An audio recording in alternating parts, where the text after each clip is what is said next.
Hey guys, I'm in the backcountry as usual, and I thought it'd be really fun to do a quick backcountry Q&A because you got time in the backcountry. These are some of the questions that I get asked and just I thought would be fun to answer, so let's jump right into it. So I got into backpacking when I moved to South Lake Tahoe, California, where I lived for a couple years, and prior to that I had actually done the Camino de Santiago in Spain, and that's just a walk across Spain, and then I'd also ridden my bicycle across the United States, and so I had like some gear from those two things.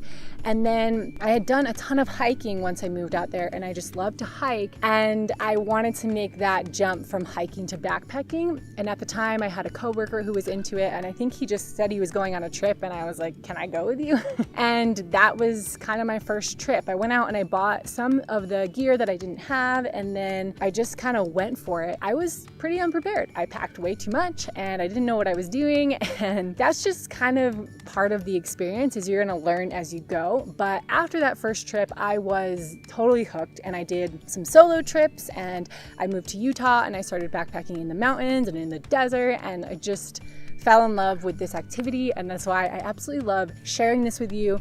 If you are in that boat, if you love to hike and you want to actually make that jump to backpacking, I have a ton of resources for you here. So you're not alone, and I hope that you find this channel helpful. It's one of the reasons that I love to make these videos.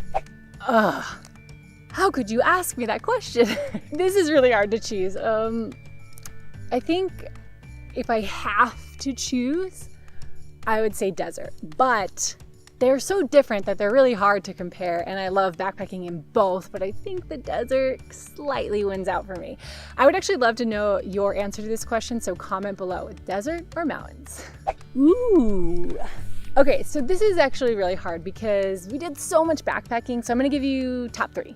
One is the Alice Talks Away loop in the Sawtooth Mountains up in Idaho. That was amazing. I have a little vlog video. I'll link to that in the description below. And then number 2 would probably be Great Basin National Park. It actually blew me away. Like, it was so beautiful, and I highly recommend that. I also have a trip guide to that. I'll link to that below. We did a one-night backpacking trip there, and then we explored some caves, and it was phenomenal. And then trip number 3 is actually where I am right now in this beautiful place. This is Chesler Park in Canyonlands National Park, and this is my second time backpacking here because I just truly love it, and I do have a trip guide vlog to that as well, so I'll link to that in the description below. Okay, so I love breakfast, like love breakfast. It's my favorite meal of the day, and I used to just have oatmeal and be pretty content with that, but since I've been doing so much backpacking this year, we wanted to up our breakfast game. So now I actually have pancakes and eggs, and that's my go-to breakfast. And I know that sounds really extravagant for the backcountry. I would have agreed with you until I started making that, and then I was like, this is so easy. So now that's definitely my go-to breakfast, and I have a video on how to make backcountry pancakes. I'll link to that below. It's really not that hard, and it is so good. All right, so that is it for this backcountry Q&A. I would love to hear your answers to all of these questions in the comments below. Say hi, and if you have any other questions that you would like me to answer in an upcoming Q&A video, just let me know.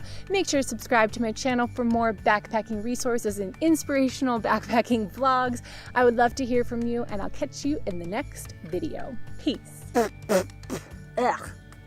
Why would a fly just fly right into my mouth? That seems like a bad place to fly.